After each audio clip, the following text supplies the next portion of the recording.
Assalamualaikum semuanya, balik lagi di channel aku. Di video kali ini aku mau nyeritain nih, psikopat dia itu adalah teman aku sendiri. Yuk kita lanjut ke ceritanya yuk. Jadi dulu aku itu ada kelas 1 ya, kelas 1 sekarang kelas 2. Dulu aku dikasih nama Amalia, sekarang berubah menjadi Kayla. Dulu aku punya teman aku itu juga kelas 1. Kebetulan temen aku suka ngemil. Aku juga suka dong. Tapi pas kita ke kantin, aku bingung. Kok dia makan daging sapi mentah sih? Aku kaget, aku tergila-gila dengannya. Kok dia makan daging sapi sih yang mentah, gak dimasak? Dan aku merasa kaget karena makanannya tuh berbahaya banget. Katanya yuk makan bareng. Aku gak mau dong. Akhirnya aku dimarahin tuh. Ya udah akhirnya aku mau. Akhirnya aku pulang sekolah pun aku menunggu bis. Setelah aku menunggu bis nggak datang, aku diantarin sama supir aku. Supir aku tuh bernama Pak Yosan. Ya Pak Yosan. Dan dia bekerja di apartemen yang sangat besar. Tetapi aku menceritakan semuanya pada Pak Yosan. Cerita yang pernah aku alamin. Jadi Pak Yosan juga berpikir, kenapa teman kamu itu makan daging mentah? Aku juga nggak tahu dan aku khawatir banget samanya. Pokoknya aku takut aja, khawatir gitu. Tapi Pak Yosan aku tetap nenangin aku. Dan akhirnya aku pun tenang. Pak Yosan segera memanggil polisi untuk menangkap teman aku.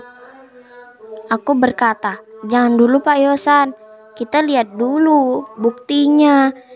Kita video setelah ini. Ya, aku dan Pak Yosan merencanakan saat aku ke sekolahan, Pak Yosan menjadi murid baru. Dan akhirnya bisa. Rencana kita saat dia makan di kantin, Pak Yosan akan diam-diam.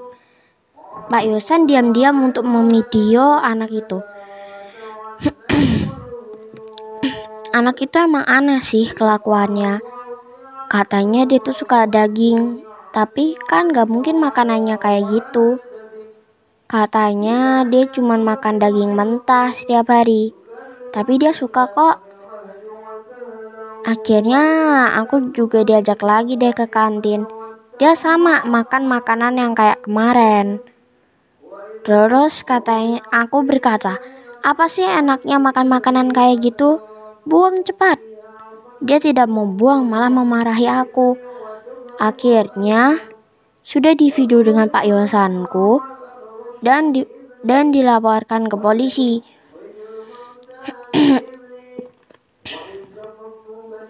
Dan polisi berkata, ya saya akan menangkap anak itu.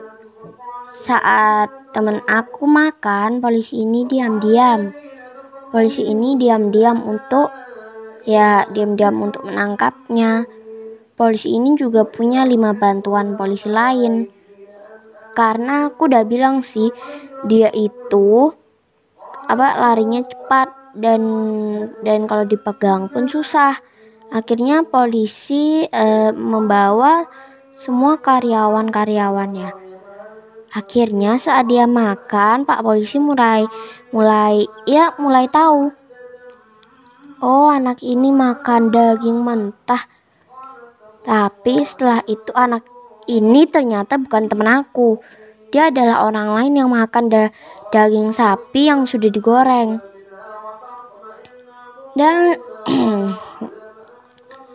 Dan saat itu aku kaget banget saat aku ada di rumah. Aku di rumah terus ada yang manggil aku. Kayla. Saat kulihat keluar, ternyata itu teman aku yang psikopat. Akhirnya aku gak mau datengin dia. Terus terjadilah yang aku lihat. Untung di situ aku bawa HP. Di situ dia membawa pisau. Dia seperti ingin membunuh seseorang. Dia memanggilku, berarti aku yang akan dibunuh. Tetapi karena aku tidak membukakan pintu untuknya, dia mencari mangsa lain, yaitu bibiku. Dia membawa pisau yang sangat besar. Aku tak bisa menyangka. Ternyata teman aku, yaitu sahabat aku, ternyata adalah psikopat. Dan aku gak percaya semua ini.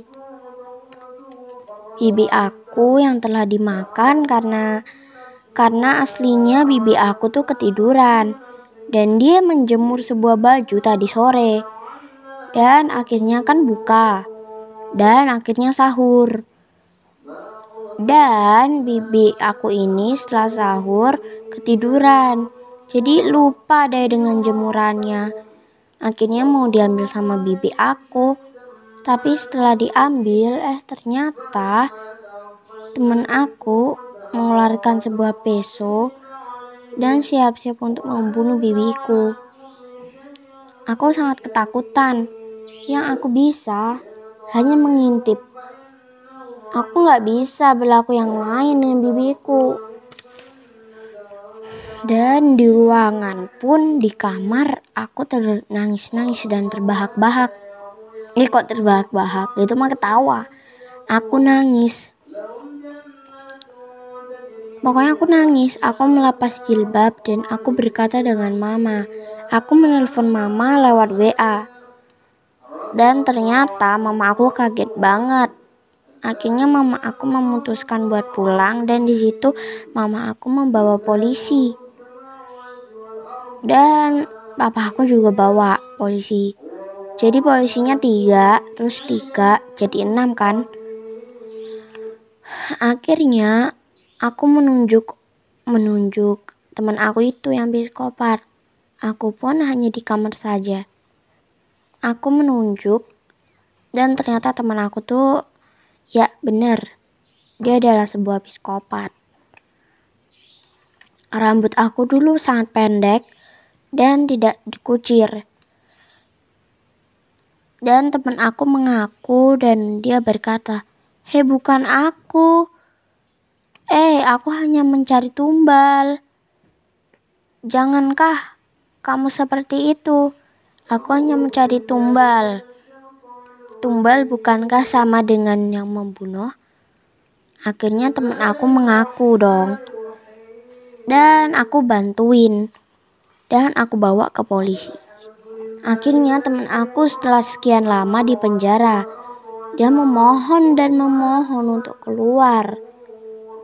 Dia sampai berjanji, "Aku tidak akan melakukannya lagi, kecuali kau suruh." Kumohon. Pak polisi tidak mendengarkannya. Dia hanya terkurung dan tersiksa. Aku merasa lega mendengarnya. Karena memang dia tuh adalah pembunuhan. Kasus pembunuhan ini ya udah lama banget, tapi ada lagi. Jadi gitulah ceritaku. Bye bye.